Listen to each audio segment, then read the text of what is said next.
नमस्कार, एक 24 देख रहे हैं आप और मैं हूं आपके साथ तान्या सिंह। देखिए, बिहार विधानसभा चुनाव में लगभग 10 महीने शेष हैं, लेकिन राज्य की राजनीति अभी से गर्मा गई है। राष्ट्रीय लोक जनशक्ति पार्टी आरएलजेपी के अध्यक्ष पशुपति कुमार पारस इन दोनों कई मुद्दों पर सक्रिय दिखाई दे रहे हैं। वहीं हाजीपुर में उनकी बढ़ती सक्रियता राजनीतिक हलकों में चर्चा का विषय भी बनी हुई है। आपको बता दें कि एनडीए से टिकट कटने के बाद पशुपति पारस की भूमिका और भविष्य की रणनीति पर भी कई सवाल उठ रहे हैं और उनकी सक्रियता को आगामी चुनाव से जोड़कर भी देखा जा रहा है, तो इससे बिहार की राजनीति में नए समीकरण भी बन सकते हैं और साथ ही साथ यह स्थिति पक्ष और विपक्ष की भी चिंता बढ़ा रही है। लेकिन इन सब के बीच एक सबसे बड़ा सवाल, क्या एक बार फिर से बीजेपी ने पशुपति पारस को भराने की कोशिश की है या नहीं? तो इस मुद्दे पर हम बात करेंगे। बात करने के लिए मेरे साथ मेरे सहयोगी राहुल और प्रिया मौजूद है। सबसे पहले हम प्रिया से बात करेंगे। प्रिया, देखिए, पशुपति पारस आजकल काफी ज्यादा एक्टिव नजर आ रहे हैं। मुद्दा कोई भी हो, चुनाव का मुद्दा हो, चौकीदारों का मामला हो, हर मुद्दे में अपनी एक्टिवनेस दिखा रहे पशुपति पारस। क्या बोलेंगे आप? देखिए, पशुपति पारस इन दिनों बिहार की राजनीति को अच्छे से परख लिए हैं, जांच लिए हैं, क्योंकि जिस तरह से पशुपति पारस के बाद 2 बार हो चुका है खेला, इस बार वो नहीं चाहेंगे कि फिर से वही चीज दोहराया जाए। और पशुपति पारस जो अभी की राजनीति तैयार कर रहे हैं, वो उनकी सिर्फ सोच के साथ नहीं चल रही है, बल्कि महागठबंधन की सोच का भी एक प्रारूप है। और कहा जाता है कि महागठबंधन हर चीजों को बारीकी से जांचता है, उसके बाद बातों को समक्ष रखता है, और वही अभी पशुपति पारस जी कर रहे हैं। उन्हें पता है कि बिहार में मुद्दा क्या है। जैसे अगर एग्जाम्पल के तौर पे दिया जाए तो तेजस्वी यादव को पता था कि बीपीएससी मामले में अगर वो डट कर बोलेंगे तो कहीं ना कहीं वोट बैंक साधने की कोशिश कर ली जाएगी। इस बीच पशुपति पारस का भी वही रूप नजर आ रहा है, जहां पशुपति पारस बीपीएससी मामले में तो नहीं, लेकिन चौकीदार दफादार मामले को लेकर काफी एक्टिव नजर आ रहे हैं। इस बीच वो धरना प्रदर्शन में चौकीदारों के साथ बैठे रहे, चौकीदारों के हित में बैठे रहे। और ये बातें तब से हम लगातार एक न्यूज 24 पे कह रहे हैं, जब स्थापना दिवस मना था। आपको याद होगा, चिराग पासवान यही पटना कार्यालय पर मनाए थे, तो पशुपति पारस अपने पैतृक आवास शहर बन्नी में मनाए थे, जहां पे लोगों का भीड़ था। वहां देखा जाए, चिराग पासवान की जो कार्यालय पर मना था, वहां पे कई लोग एडमिनिस्ट्रेशन के साथ साथ कई मिनिस्टर्स मौजूद रहे। तो वहीं पशुपति पारस जहां गांव पे स्थापना दिवस मनाए, वहां पे ऐसे लोग पाए गए जो कहीं ना कहीं उस गांव के थे और आम लोग थे, जो कहीं ना कहीं काफी भीड़ में तादाद में पहुंचे थे, जो ये जाहिर करता है कि पशुपति पारस पर अभी भी पासवानों का सबसे ज्यादा अहम भरोसा है। इस बीच चिराग पासवान खुद को भले ही कहते हैं कि हम पासवानों के नेता है, तो लेकिन है कहाँ, वो तो पंजाबी कल्चर को फॉलो करते हैं। आपको याद होगा कि हाल ही के दिनों में मकर संक्रांति के एक दिन पहले ही लोहरी था, जहां पे चिराग पासवान का रूप, बदलता रूप काफी लोगों को पसंद भी आया, जिसमें वो पंजाबी कल्चर को दिखा करे और साफ तौर पे ये भी बातें सामने रखें कि मेरी माँ पंजाबी है, मैं लोहरी काफ़ी धूमधाम से मनाता हूँ। और वो अपने दोस्त विशाल के साथ एक डांस भी करते नजर आए थे, नगाड़े बज रहे थे, ढोल बज रहे थे। और पशुपति पारस वहीं देख लीजिए कि मकर संक्रांति के मौके पर तमाम नेताओं को बुलाएं। इस बीच लालू प्रसाद यादव पहुंचे, जो उस दिन के बाद से अब ये बातें उठनी शुरू हो गई कि जो क्यासों का बाजार था, लोग सोच रहे थे कि कहीं ना कहीं पशुपति पारस अकेले चुनाव लड़ेंगे या फिर किसी के साथ मिलकर लड़ेंगे। वो बातें जाहिर होनी शुरू हो गई कि पशुपति पारस अब लालू प्रसाद यादव के साथ खड़े हैं। जी बिल्कुल। राहुल जी, जैसे कि प्रिया जी ने कहा कि लालू यादव के साथ पशुपति पारस खड़े नजर आ रहे हैं। अभी हाल ही में पशुपति पारस और लालू प्रसाद यादव की मुलाकात भी हुई थी, जिसकी अटकलें काफी ज्यादा बिहार की राजनीति में चर्चा का विषय बना हुआ था।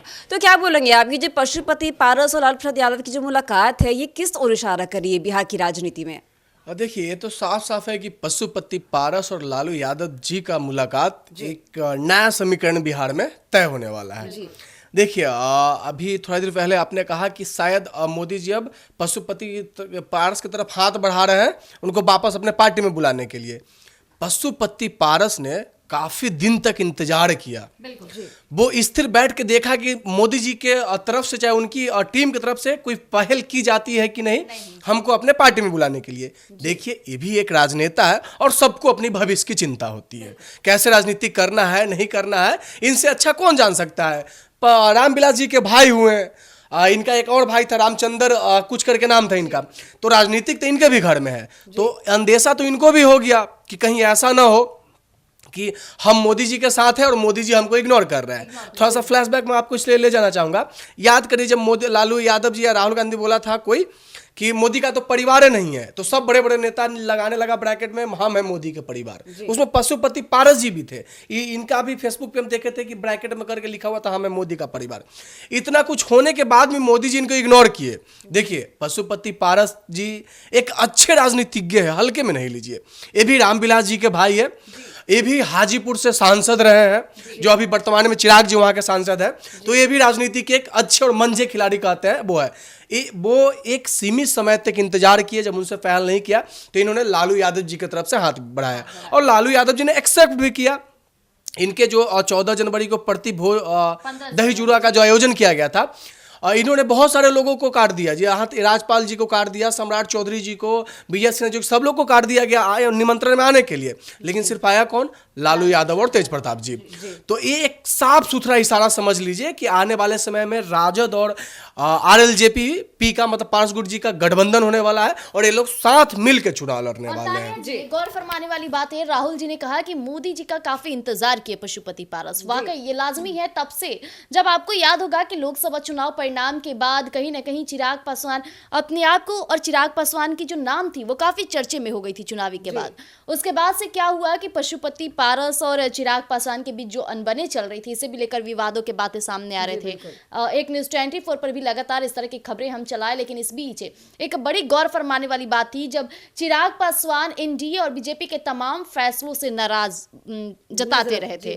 कभी बातों को समक्ष रख रहे थे, तो कभी कहा जाए तो सदन भवन में भी वो ऐसे बातें रख रहे थे जिससे साफ प्रतीत हो रहा था कि चिराग पासवान के फैसले से बिल्कुल भी रजामंद नहीं है। इस बीच ये गौर फरमाया गया कि पशुपति पारस का बीजेपी के कद्दावर नेताओं से मुलाकात होने लगा, कभी दिल्ली जाने लगे और तरह तरह की तस्वीरें सोशल मीडिया पे आने लगी। अब बातें ये उठनी शुरू हो गई कि कहीं ना कहीं चिराग पासवान को अब दरकिनार कर दिया जाएगा।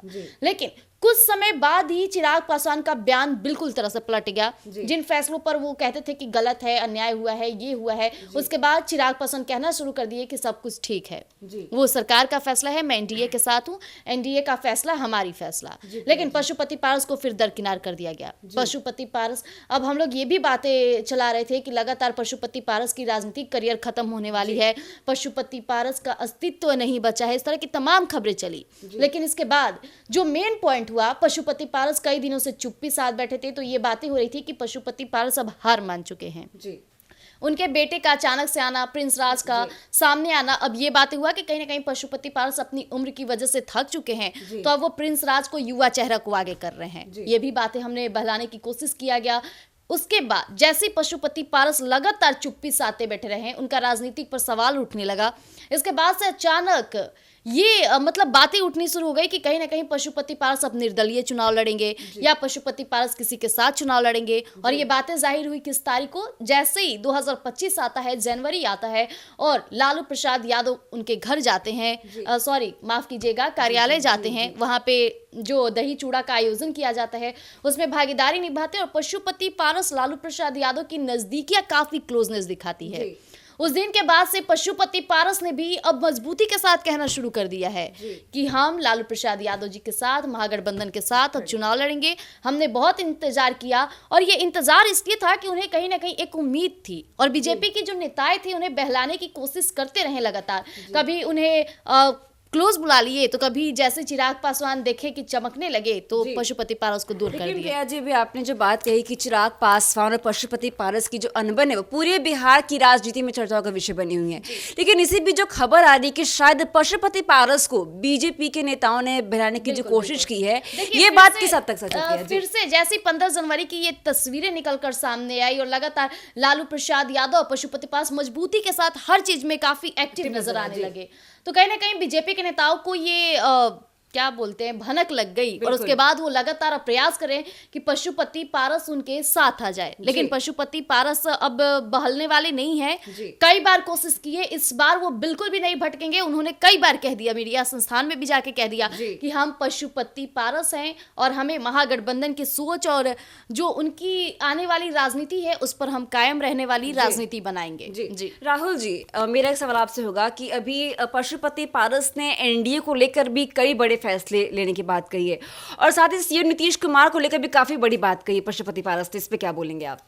देखिए पशुपति पारस जी का जो गुस्सा कहिए एक के क्या बोले जो नहीं होते बहुत दिन से बैठे हुए कूड़ कहिए, वो क्यों ना मन में रहे। जब तक ये आपके पार्टी में थे तब तक ये आपका हिस्सा थे, जब इनसे काम निकल गया तो क्या वो यूज एंड थ्रो वाली बात कर दिए कि जब तक काम है तब तक पार्टी में रखो और थ्रो कर दो। देखिए मैम बुरा मत मानिएगा, लेकिन हमें ऐसा प्रतीत होता है कि बीजेपी धीरे धीरे बीजेपी की पार्टी दलित विरोधी पार्टी होते जा रही है। मैं बुरा मानने के लिए नहीं कर रहा हूँ, लेकिन एक ऐसा क्यास नहीं होते हैं जो प्रतीत होता है। बात ऐसा करिए, मांझी जी भी ना खुश, पारस जी भी ना खुश, चिराग कुछ दिन पहले ना खुश, मतलब जितना जो दलित समुदाय के नेता है वही ना खुश क्यों चल रहे हैं? बात समझिए, ये भी दलित, वो भी दलित, वो भी दलित, और सबका गुस्सा किससे? बीजेपी से।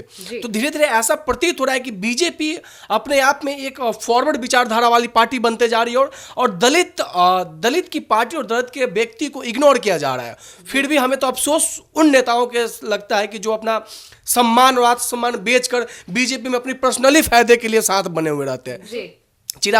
पशुपति पारस जी जैसा कहिए कि नहीं रहेंगे, आप इज्जत नहीं किए हमारा। अभी मांझी जी कुछ दिन पहले ना बोले कि लगता है कि हमको कैबिनेट से इस्तीफा देना पड़ेगा।